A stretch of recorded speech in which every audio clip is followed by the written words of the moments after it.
नमः शिवाय। जय माता रानी। दोस्तों, आप देख रहे हैं आपका यूट्यूब चैनल कल्पना की दुनिया। मैं हूं आपके साथ कल्पना सिंह। आपका बहुत बहुत स्वागत करती हूं आपके इस चैनल। सर्व मंगल मांगल्ये शिवे सर्वार्थ साधिके शरण्ये त्र्यंबके गौरी नारायणी नमोस्तुते। माँ दुर्गा के नवरात्रि व्रत संयम और अनुशासन का व्रत है, और अगर माँ को प्रसन्न करना है तो कुछ ऐसे कार्य हैं जो बिल्कुल भी नहीं करने चाहिए। तो माँ को कैसे प्रसन्न करें, और क्या है ऐसी वस्तु जो भूल कर भी ना खाएं, क्योंकि माँ हो जाती है नाराज़। क्योंकि माँ जो माँ है वो भक्तों के ऊपर ढेर सारी खुशियाँ लुटाती है। चूँकि धार्मिक मान्यताओं के अनुसार इन दिनों माँ के 9 रूपों की पूजा अर्चना करने से घर में सुख और शांति बनी रहती है। नवरात्रि के 9 दिनों को लेकर कुछ नियम है, धार्मिक मान्यताएं हैं जिसका पालन करना ज़रूरी होता है, नहीं तो माँ रूठ जाती है। हो सकता है माँ आपसे प्रसन्न ना हो, इसलिए नियमों का पालन ज़रूर करना चाहिए। हमें किन नियमों का पालन करना है जिससे माँ हम पर प्रसन्न हो, किसी का भी दिल ना दुखाएं, चाहे वो कोई भी हो, बड़ा हो, छोटा हो, लड़का हो, लड़की हो, स्त्री हो, पुरुष हो, कोई भी हो, किसी का भी दिल नहीं दुखाना चाहिए। सबका सम्मान करें, क्योंकि माँ किसके रूप में आपके पास आई है ये कहना मुश्किल है। घर को बिल्कुल ताला लगाकर नहीं छोड़ना चाहिए। खासकर आपने कलश स्थापित किया है तो, और कलह क्लेश जैसी चीज़ों से दूर रहिए। जितना संभव हो शांत रहें। 9 दिनों तक नॉनवेज तो बिल्कुल भी नहीं खाना चाहिए। संभव हो तो लहसुन प्याज का सेवन भी ना करें। इनको खाने से उत्तेजना बढ़ती है, नेगेटिव ख्याल आते हैं। इसलिए 9 दिनों तक आप बिल्कुल भी सात्विक रहें और भूल कर भी किसी महिला का अपमान ना करें। जिस घर में हमेशा लड़ाई झगड़े होते हैं वहाँ देवी लक्ष्मी का वास नहीं होता है। तो इस बात को आपको मानना होगा। धार्मिक कामों में मन लगाइए, दुर्गा सप्तशती का पाठ करें। लहसुन प्याज मांस मदिरा इन चीज़ों को बिल्कुल भी ना करें, क्योंकि पूर्ण रूप से सात्विक भोजन करना आपके लिए ज़्यादा अच्छा है। तो माँ को प्रसन्न करना है तो आपको इन चीज़ों का पालन करना होगा।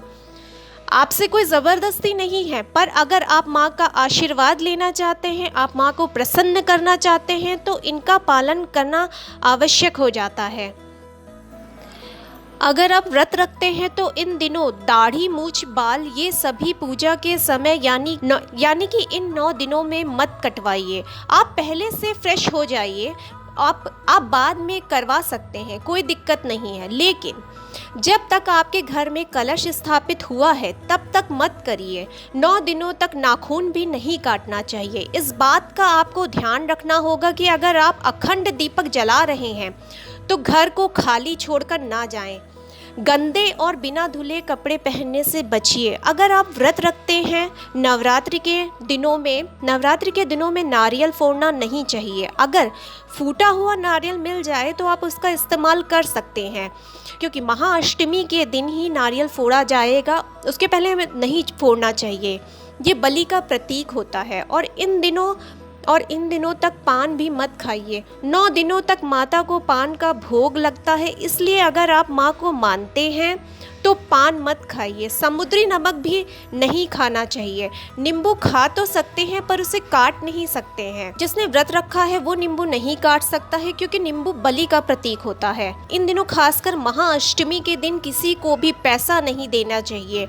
आप किसी को उधार देने से बचिए, स्पेशली महाअष्टमी के दिन। अगर आप महाअष्टमी के दिन आप किसी को उधार देते हैं तो आपके पास लक्ष्मी की कमी हो जाएगी। महाअष्टमी के दिन देने से बचें, किसी को धन देने से बचें। अगर आप व्रत रख रहे हैं तो फिर सरसों और तिल का तेल इस्तेमाल करने से बचें, क्योंकि ये शरीर में गर्मी उत्पन्न करते हैं जिससे मन भटक सकता है। इसलिए व्रत के दौरान इनका सेवन वर्जित है। इसकी जगह आप घी या मूंगफली तेल का सेवन कर सकते हैं। नवरात्रि के समय अगर आप व्रत रखते हैं तो दिन में सोना भी निषेध है। ऐसे में दिन में नहीं सोना चाहिए। घूम कर खाना नहीं खाइए। अगर आप व्रत रखते हैं तो आप एक जगह बैठकर अच्छे से खा लीजिए, फिर उसके बाद आपकी जहाँ मर्जी आए जाइए। हाँ, पूजा करते समय किसी से बात मत करिए, ना ही बार बार उठिए, क्योंकि ऐसा करने से आपको पाठ का फल नहीं मिलेगा। नकारात्मक चीज़ें ले जाएंगी और आपकी पूजा व्यर्थ हो जाएगी, आपका समय नष्ट हो जाएगा। भूल कर भी तंबाकू का सेवन ना करें।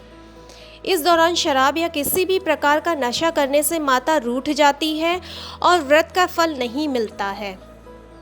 तो मैं उम्मीद करती हूँ कि ये जानकारियाँ आप लोगों के लिए उपयोगी साबित होंगी। अगर आप लोगों को वीडियो पसंद आई हो तो इसे लाइक, शेयर एंड सब्सक्राइब करना ना भूलें।